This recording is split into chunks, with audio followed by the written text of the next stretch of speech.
మాకందరికీ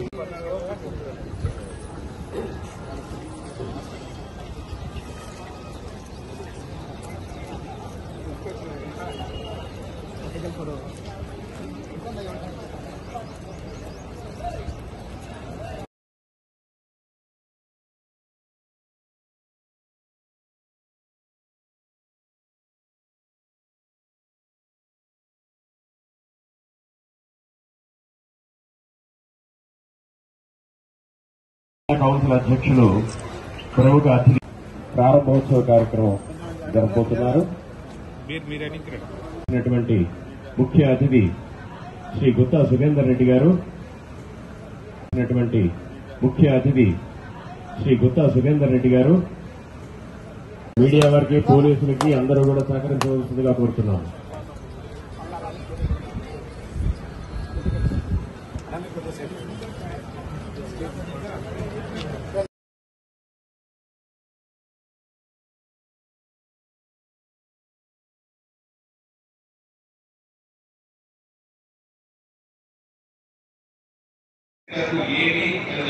యూరియా ఒక కెమికల్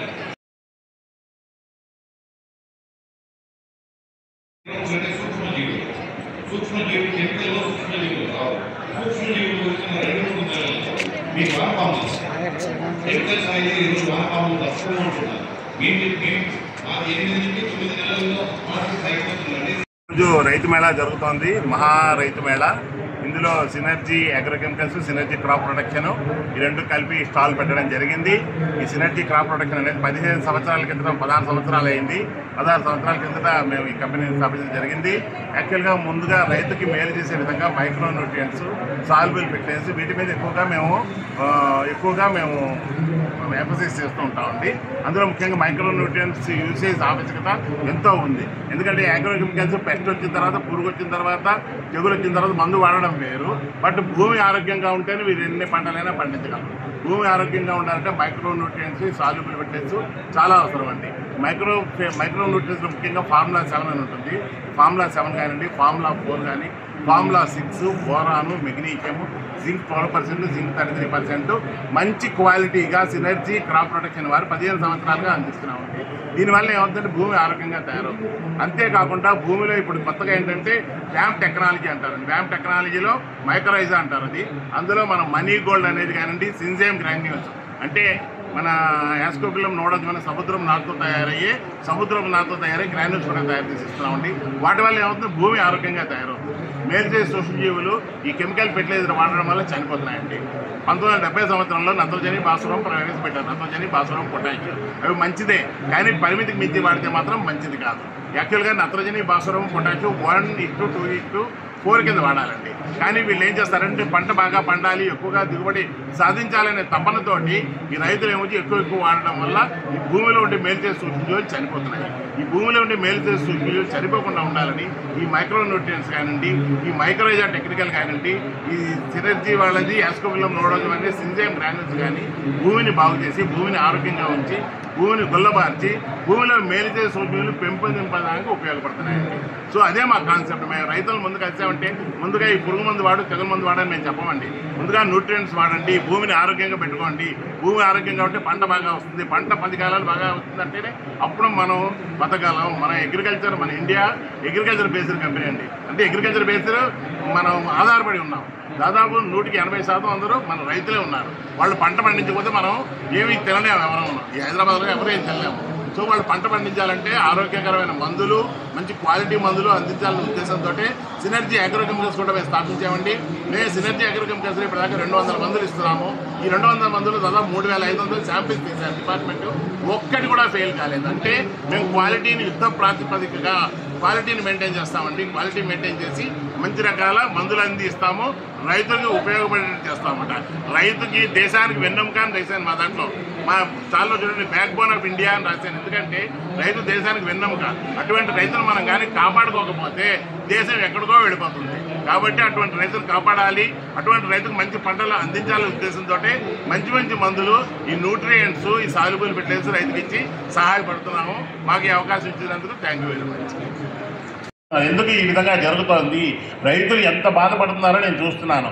ఎన్నోసార్లు నా డైలీ డ్యూటీ అది, నేను విలేజ్కి వెళ్తాను, రైతులను కలుస్తాను. చాలా బాధపడుతున్నారు. మేము ఎంత వ్యవసాయం చేస్తున్నాం కానీ మాకేమీ గిట్టుబాటు లేదండి, చాలా ఇబ్బందిగా ఉంది అని. ఎందుకు ఈ విధంగా జరుగుతోంది అని అనాలిసిస్ చేస్తే 1970 దశకంలో ఈ నత్రజని, భాస్వరము, పొటాషు ఇంట్రడ్యూస్ చేశారండి. నత్రజని, భాస్వరం, పొటాషు మంచివే, కానీ పరిమితికి మించి వాడితే దానికన్నా నష్టం మరొకటి లేదు. యాక్చువల్గా మన ఈ రేషియోస్ చెప్పుకుంటే 4:2:1 అంటారు నత్రజని, భాస్వరం, పొటాషు. వాటిని పరిమితికి మించి మాత్రం వాడితే, అపరిమితంగా వాడితే ఎక్కువగా పండుతున్న ఉద్దేశంతో 2 బస్తాలు 3 బస్తాలు వేస్తే చాలా ఇబ్బందులకు లోనవుతారు. పంట పండదు, తెగుళ్ళు ఎక్కువగా వస్తాయి, పురుగులు ఎక్కువగా వస్తాయి. మరి ఏ విధంగా, ఎందుకు ఈ కెమికల్ ఫెర్టిలైజర్స్ వచ్చిన తర్వాత భూమి అంతా కాంక్రీట్ లాగా తయారైపోయింది. ఇంతకుముందు భూమి మెత్తగా గుల్లబారి చక్కగా ఉండేది కాస్త కాంక్రీట్ మాదిరి తయారైంది. ఎందుకు ఈ విధంగా తయారైందంటే ఈ కెమికల్ ఫెర్టిలైజర్ ఎక్కువగా వాడడం వల్ల భూమిలో ఉండే సూక్ష్మజీవులు, మేలు చేసే సూక్ష్మజీవులు ఉంటాయి, వానపాములు కానివ్వండి, వేరే సూక్ష్మజీవులు, ఆ సూక్ష్మజీవులు అన్నీ కూడా అంతరించిపోతున్నాయి. అసలు సూక్ష్మజీవులు ఉండట్లేదు. ఈ సూక్ష్మజీవులు తిరిగి పెంపొందింపు చేయాలంటే ఏం చేయాలి? 100% మైక్రో న్యూట్రియంట్స్ చాలా చాలా చాలా అవసరం. అంతేకాకుండా భూమి ఇంతకుముందు ఏం చేసేవారండి, పిల్లి పెసర వేసి తొక్కించేవారు, జీలుగు వేసి తొక్కించేవారు, ఇవన్నీ వేసి తొక్కించి వాటిని ఒక ఎరువు కింద వాడేవారు. ఇప్పుడు ఎవరు వేయటం లేదు. నత్రజని, భాస్వరం, పొటాష్ వేస్తున్నారు, నాకు పంట కావాలంటున్నారు. సాధ్యం కాదు. ఎప్పటికీ మైక్రో న్యూట్రియంట్స్ వాడాలి, బ్యాలెన్స్డ్ ఫెర్టిలైజర్స్ వాడాలి. ఫస్ట్ ఎప్పుడైనా ఇంతకుముందు మన పాతకాలంలో ఉంటే మనకి కెమికల్ కంట్రోల్ అనేది చివరిలో వస్తుందండి. First physical control, mechanical control, biological control, లాస్ట్లో అవసరమైతే కెమికల్ కంట్రోలు. ఇప్పుడు అట్లా లేదు. ఎత్తడమే కెమికల్ కంట్రోల్ టక్కని స్ప్రే చేస్తున్నారు. అది పద్ధతి కాదు. ఇంతకుముందు మీకు ఏమండి, వరి పంటలో మనకి పురుగు వస్తుంది, ఆకుజుట్టు పురుగు వస్తుంది. ఇంతకుముందు ఏం చేసేవారు తెలుసా, నారుకి ఇలాగ మీద తుంపి పారేసేవారు. ఎందుకంటే గుడ్లు ఆ చివరిలో పెడుతుంది కాబట్టి అలా చేసేవారు. తర్వాత ఆకుజుట్టు పురుగు వచ్చిన తర్వాత ముళ్ళకంపని ఇలా పారించేవారు. ముళ్ళకంప దానివల్ల ఏమవుతుంది, పురుగు అంతా కింద పడిపోతుంది, కిరసనాయిలు వేసి చంపేసేవారు. ఇప్పుడు అంతా ఏమీ చేయట్లేదండి, డైరెక్ట్ కెమికల్లే వాడుతున్నారు. నేను చెప్పేది ఏంటంటే, ముఖ్యంగా వీటిని నివారించుకోవాలంటే భూమి ఆరోగ్యంగా ఉండాలి. భూమి ఆరోగ్యంగా ఉండాలంటే మేలు చేసే సూక్ష్మజీవులు పెరగాలి. మేలు చేసే సూక్ష్మజీవులు పెరగాలి అంటే మనకి భూమిలో ఉపయోగపడే ఆర్గానిక్ గ్రాన్యూల్స్ అనేవి చాలా చాలా చాలా అవసరం. అందులో ముఖ్యంగా యాస్కోబిల్లం నోడోజంతో తయారయ్యే సీవీడ్ గ్రాన్యూల్స్ ఉంటాయండి. సీవీడ్ గ్రాన్యూల్స్ కానీ వ్యామ్ టెక్నాలజీ తోటి మైక్రోరైజా అంటారు. మైక్రోరైజా టెక్నాలజీతో వచ్చే గ్రాన్యూల్స్, దాన్నే మనం మనీ గోల్డ్ అని అంటారు. ఇటువంటి వాడితే మాత్రం భూమి మెత్తగా తయారవుతుంది, ఆరోగ్యంగా ఉంటుంది, గుల్లబారుతుంది, మేలు చేసే సూక్ష్మజీవులు కూడా పెరుగుతాయి. చెప్పండి, దూరంగా పెట్టమంటారు. ఓకే, ఇది ఓకే. ఓకే, మేలు చేసే సూక్ష్మజీవులు పెరుగుతాయి. మేలు చేసే సూక్ష్మజీవులు పెరగాలంటే ఏం చేయాలి? కంపల్సరీ ఆర్గానిక్ గ్రాన్యూల్స్, వ్యామ్ టెక్నాలజీ, మైక్రోరైజా, వీటిని కంపల్సరీ వాడాలి. భూమి ఆరోగ్యంగా ఉండాలి, భూమి గుల్లబారాలి. భూమి ఆరోగ్యంగా ఉంటే పంట ఎంతైనా తీయచ్చు. నువ్వు ఎంత మంచి సీడ్ వేయచ్చు, ఎంత మంచి విత్తనం వేయచ్చు, కానీ పంట ఆరోగ్యంగా రావాలంటే భూమి ఆరోగ్యంగా ఉండాలి. భూమి ఆరోగ్యంగా ఉండాలంటే ఈ ఆర్గానిక్ గ్రాన్యూల్స్ కానివ్వండి, మైక్రో న్యూట్రియంట్స్ ఉంటాయండి. మైక్రో న్యూట్రియంట్స్ ముఖ్యంగా ఫార్ములా 7 మన డిపార్ట్మెంట్ వాళ్ళే ఇస్తారు. స్టేట్ గవర్నమెంట్ ఇస్తుంది మనకి ఫార్ములా 7 ఏ విధంగా తయారు చేయాలని. ఆ ఫార్ములా 7ని మా దగ్గర ప్రత్యేకంగా ఫార్ములా 7లో ప్యాడీ ఫార్ములా 7 ఉంది, కాటన్ చిల్లీ ఉంది, గ్రౌండ్ నట్ ఉంది, సిట్రస్ కూడా ఉంది. ఈ పంటలన్నిటికీ ఈ ఫార్ములా 7 అనేది సాయిల్ అప్లికేషన్ అండి. ఈ ఫెర్టిలైజర్ అన్ని వేసుకోండి, కొంచెం తగ్గించి సాయిల్ అప్లికేషన్ చేసుకోండి. అదే విధంగా పైన స్ప్రే చేసుకోవాలంటే ఫార్ములా 4 డిపార్ట్మెంట్ ఇచ్చిందే కదండి. ఫార్ములా 4 ఉంది. ఫార్ములా 7లో ఏ ఎలిమెంట్స్ ఉంటాయి కూడా చెప్పాడు. దాంట్లో జనరల్ గా ఫార్ములా 7లో జింక్ ఉంటుంది, ఫెర్రస్ ఉంటుంది, మ్యాంగనీసు, మాలిబ్డినము, కాపర్, ఇవి ఎక్కువగా ఉంటాయండి. జింక్, ఫెర్రస్ కొంచెం మంచి మోతాదులో ఉంటాయి. ఎందుకంటే జింక్ లోపం, ఫెర్రస్ లోపం, ఫెర్రస్ అంటే ఇనుము, ఆ లోపం ఎక్కువగా ఉంటుంది కాబట్టి వాటిని ఎక్కువ మోతాదులో పెట్టి మన డిపార్ట్మెంట్ గవర్నమెంట్ చేసింది ఫార్ములా 7. అదేవిధంగా ఫార్ములా 4లో కూడా అదే విధంగా ఉంటాయండి. ఫార్ములా 4లో లిక్విడ్ ఫార్ములేషన్ ఉంటుంది, పౌడర్ ఫార్ములేషన్లో కూడా ఉంటుంది. ఎట్టి పరిస్థితుల్లోనూ ఫార్ములా 7 ఒకటి వాడి, ఆర్గానిక్ గ్రాన్యూల్స్ ఒకటి వాడితే మాత్రం ఒక ఫార్ములా 4 కానీ 6 కానీ ఏదో ఒకటి న్యూట్రియంట్ లోపాలను సవరించి, సూక్ష్మధాతు లోపాలను సవరించి మొక్క ఆరోగ్యంగా రావాలంటే ఒక్క స్ప్రే చేసుకుంటే వీళ్ళకి ఇన్ని పురుగులు కానీ తెగుళ్ళు కానీ రావు. 100% నేను చెప్తున్నాను, ఈ విధంగా వాడాల్సి వస్తుందండి. అదేవిధంగా బోరాన్ ఉంది. బోరాన్ అనేది కాయ పగలకుండా, కాయ సైజు రావడానికి, పూత రావడానికి వాడతారనమాట. ఆ సమయంలో అది కరెక్ట్గా వాడుకునేటట్టు ఉండాలి. ముందుగా వాడాలి, వచ్చిన తర్వాత కాదు. అదేవిధంగా కొన్ని జాగ్రత్తలు తీసుకోవాలి. పురుగు వచ్చింది అనేది లాస్ట్ అండి, లాస్ట్ ప్రతి స్టేజ్ లోనే వాడాలి. ప్రతి స్టేజ్లో వాడాలి. ఎందుకంటే ప్రతి పంటలో కీలక దశలు ఉంటాయండి. ఆ కీలక దశల్లో వరిలో తీసుకుంటే పిలకలు పెట్టే దశ, చిరుపొట్ట దశ అని అంటారు. ఆ కీలక పెట్టే దశలో కీలక దశల్లో వాడితే మాత్రం పంట ఆరోగ్యంగా ఉంటుంది, భూమి ఆరోగ్యంగా ఉంటుంది, పంట దిగుబడి ఎక్కువగా వస్తుంది. ఈ పెస్ట్స్ డిసీజ్ తక్కువగా వస్తాయి, అస్సలు రావు అని చిన్న డౌట్ అండి. ఒక చిన్న డౌట్, మనం పండించే పంటల్లో ఎక్కువగా మిల్లెట్స్ ఇట్లాంటివి ఉంటాయి. మిల్లెట్స్ లో అన్ని రకాల పోషకాలు ఎలిమెంట్స్ ఉంటాయి కాబట్టి దాని పెద్దగా పురుగు ఉండదు. 100% మీరు చెప్పింది కరెక్ట్ అండి. మీరు చెప్పినట్టు మిల్లెట్స్ లో ముఖ్యంగా సజ్జలు కానీ, రాగులు కానీ, బాజ్రా కానీ, తర్వాత పెరల్ మిల్లెట్స్ అంటారు, వీటన్నిటినీ కానీ మంచి పోషకాలు ఉంటాయి, వాటికి పురుగు కూడా తక్కువ వస్తుంది. అటువంటి పంటలను ఎంకరేజ్ చేయాలి. ఎంతసేపు పొద్దున్న లేచిపోయింది వరి, పత్తి, మిర్చి కాదు, ఇటువంటి మిల్లెట్స్ పంటలు కానీ వేసుకుంటే రైతుకి పురుగు తక్కువగా వస్తుంది, మందులు తక్కువగా వాడతారు, మనకి పంట కూడా డబ్బు కూడా బాగా వస్తుంది. అదే విధంగా మైక్రో న్యూట్రియంట్స్ బ్యాలెన్స్ గా లేని పంటలకి మనం ఫిజికల్ అప్లికేషన్ ద్వారా బ్యాలెన్స్ చేస్తే పురుగుల సంఖ్య కూడా తగ్గుతుందని ఒక రిపోర్ట్.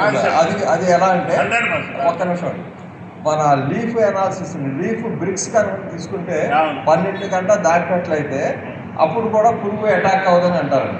ఆ బ్రిక్స్ దాటాలంటే ఈ మైక్రో ఎలిమెంట్స్ అన్ని కూడా ఆ మొక్కలో పోషకాలన్నీ ఉండాలి. ఆ మొక్కలో పోషకాలు ఉండాలంటే మనం ఇవ్వక తప్పట్లేదు హై డెన్సిటీలో. కరెక్ట్ గా చెప్పారు. ఎందుకంటే రిపెలెంట్ యాక్షన్ లాగా అనుకోండి. ఫర్ ఎగ్జాంపుల్ కొంచెం రేపు బీటీ2 చేశారు, పత్తి బీటీ2 చేశారంటే అవి పురుగులు రావు కదా. సో అలాగే ఆ విధంగా అనమాట. ఈ విధంగా పోషక సమతుల్యత మెయింటైన్ చేస్తే పురుగులు అవి కూడా తక్కువగా వచ్చే అవకాశం ఉంది. తద్వారా ఒకసారి పురుగు వచ్చిందంటే దాని సెకండరీ ఇన్ఫెక్షన్, ఫంగల్ డిసీజ్ కూడా వస్తుంది. ఒక మారు పురుగు వచ్చినా సెకండరీ ఇన్ఫెక్షన్ మళ్ళీ తిరిగి రాదు. కాబట్టి చెప్పేది రైతులందరికీ మరొకసారి వివరిస్తున్నాం. ఎందుకంటే మీకు చెప్పాల్సిన వాళ్ళం కాదు, మీరందరూ పండిస్తే వాటి మీద ఆధారపడి ఉన్నాము. అది పత్తి కానివ్వండి, మిర్చి కానీ, వరి కానీ మీరు బాగా పండిస్తున్నారు. వాటితో పాటు ఈ మిల్లెట్స్ని కూడా గుర్తుపెట్టుకోండి. పెరల్ మిల్లెట్ అంటారు, అంటే సజ్జలు, రాగులు ఇటువంటి ఉంటాయా, ఇటువంటి నువ్వులు, అటువంటి పంటలు తక్కువ పెస్ట్ వస్తుంది, మంచి దిగుబడి వస్తుంది, వాటికి పురుగు తక్కువ వస్తుంది, మీకు మంచి లాభాలు వస్తాయని మీకు ప్రత్యేకంగా చెప్తున్నాం అనమాట. ముఖ్య విషయం ఏంటంటే ఈ కెమికల్స్ వాడండి, నేను కాదంటం లేదు, కానీ మైక్రో న్యూట్రియంట్స్ వాడడం తప్పనిసరి. భూమి ఆరోగ్యంగా ఉంటేనే పంట ఆరోగ్యంగా వస్తుంది, లేకపోతే పంట సరిగ్గా పండదు అని నేను చెప్తూనే ఉన్నాను. 40 సంవత్సరాల నుంచి నేను ఈ ఇండస్ట్రీలో ఉన్నానండి, పెస్టిసైడ్స్లో ఉన్నాను. రైతులది నా దగ్గర 1,00,000 మంది ఉన్నారు. 1,00,000 మంది రైతులు నా గ్రూప్లో ఉన్నారు. 1,00,000 మంది రైతులు నాకు ఎప్పటికప్పుడు అడుగుతూనే ఉంటారు, సార్ ఈ సమస్య వచ్చింది, ఏ మందు వాడాలి, ఏం చేయాలంటే మందు మాట పక్కకుంటురా నాయన, ముందు ఈ మైక్రో న్యూట్రియంట్స్ వాడాలని చెప్పడం జరుగుతుంది. ఒక్క నిమిషం అండి, ఈ ప్లాంట్ న్యూట్రిషన్ గురించి ఇంకొక చిన్న సబ్మిషన్, అది కంప్లీట్ అయ్యాక మళ్ళా పొల్యూషన్లోకి వెళ్తాను. రీసెంట్గా నేను ఒక 1 yearగా లెగ్నైట్ గురించి కొంచెం ఎక్కువ వర్క్ చేయడం జరిగింది. అంటే మొక్కలకి సేంద్రియ కర్బనం బాగా కావాలి. ఈ సేంద్రియ కర్బనం వచ్చిన మొక్కకు అందుబాటులో కనుక ఉన్నట్లయితే మొక్క ఆరోగ్యవంతంగా ఉంటుంది. సేంద్రియ కర్బనం ఉండాలి. అలాగే భూమి లోపల మైకోరైజా, వ్యామ్ అంటాం కదండి, ఆ వ్యామ్ కూడా ఉన్నట్లయితే మొక్కలకి ఆ న్యూట్రిషన్ ఎప్పుడు కూడా అందుతూ ఉంటుంది.